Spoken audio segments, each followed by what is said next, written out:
नमस्कार, आप लोग देख रहे हैं सीतामढ़ी तेज से मैं सत्यम ब्याहू। जैसे कि पूरे बिहार में पंचायती चुनाव को लेकर आगमन शुरू हो चुका हुआ है।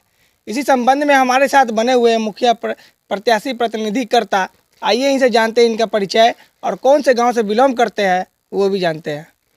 मेरा नाम रामवृक्ष मंडल हुआ और रीगा द्वितीय पंचायत की अभी वर्तमान मुखिया हमारी धर्मपत्नी श्रीमती चंचला देवी जी हैं और इन्होंने 2016 के पंचायत चुनाव में रीगा द्वितीय पंचायत से निर्वाचित हुई थी और इस बार पुनः चुनावी समर में कूदी है जनता के विश्वास के साथ।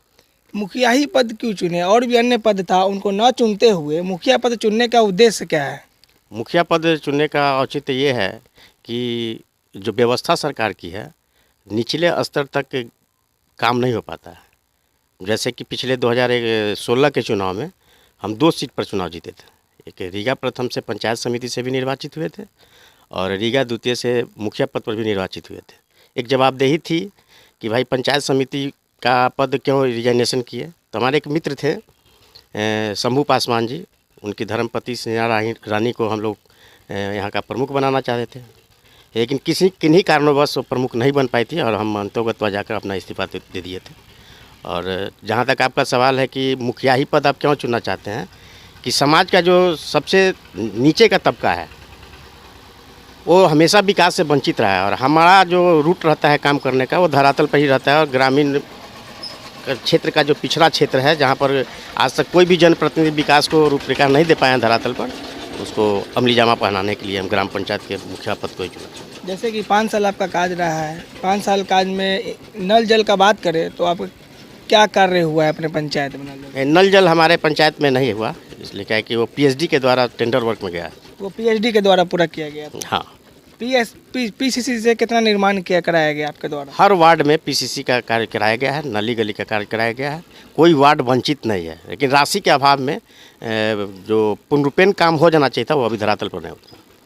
जैसे कि बात करें गांव में एक समस्या आता है, एक योजना ले इंदिरा आवास योजना। इंदिरा आवास योजना का बात करें तो 20,000 30,000 का उसमें घूस का मामला किया, बहुत ही गांव में ऐसा देखा गया है। क्या ये पंचायत में भी ऐसा मामला था? हाँ, इस पंचायत में भी ऐसा मामला था। इंदिरा आवास में लूट खसुट हुई है। तो किसके द्वारा किया जाता है आखिर? सरकारी व्यवस्था है। इंदिरा आवास जो व्यवस्था है वो ग्राम पंचायत के अधीन नहीं है, उसका एक अलग डिपार्टमेंट है, उसका अलग एक सुपरवाइज़र है, उसका आवास सहायक है।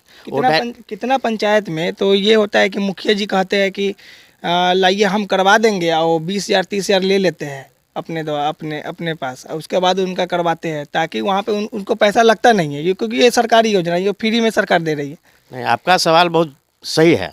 बहुत सारे मुखिया डायरेक्ट पैसा लेते हैं, बहुत लोग इनडायरेक्ट भी लेते हैं, लेकिन हम गारंटी देंगे ये 90% मुखिया यदि चोर है और हम ईमानदारी का चोली पहन के डंका बजाएंगे कि हम बहुत बड़ा ईमानदार है, तो हमारी वहाँ पर बात को लोग नहीं सुनेगा। लेकिन धरातल पर यदि आप जाइएगा ग्राउंड रिपोर्ट पर, तो आपको वास्तविक किसी से अवगत हो जाएगी ग्राम पंचायत का मुखिया किसी से पैसा लिया है क्या।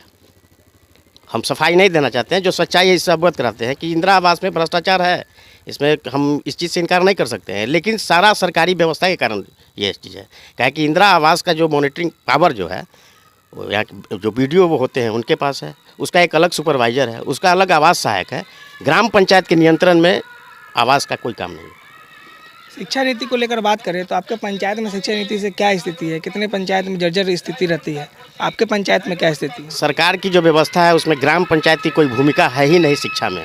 कोई टीचर यदि विद्यालय में समय पर नहीं जाते हैं और ग्राम पंचायत का मुखिया जाके अटेंडेंस को काट दे तो उससे कोई फ़र्क नहीं पड़ता है, क्या कि उसका पदाधिकारी वहाँ बैठा हुआ है, मिलेगा बगल से मिलेगा, पॉकेट गरम करेगा, उसको कोई कार्रवाई नहीं होगी।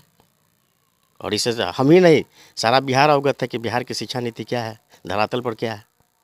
स्वास्थ्य का बात करें तो स्वास्थ्य का क्या स्थिति है? पहले की अपेक्षा स्वास्थ्य में सुधार हुई है, डॉक्टर की उपस्थिति है, लेकिन दवा नहीं रहता है। जैसे कि बात करें अब फिर से खड़े हो रहे हैं, अब आपका प्रथम कार्य क्या रहेगा? अमन चैन शांति और उसके साथ सबों का सम्मान के साथ विकास, ये हमारी पहली प्राथमिकता रहेगी। इलेक्शन के टाइम में तो सभी जो खड़े होते हैं प्रत्याशी लोग वो बड़े बड़े वादे करते हैं, लेकिन वही अपने जीतने के बाद अपने वादे पे कायम नहीं हो पाते। नहीं, हम ऐसा कोई वादा नहीं करने जा रहे हैं कि हम ही दूध के धोए हुए हैं, हम ही को आप जिता दिए।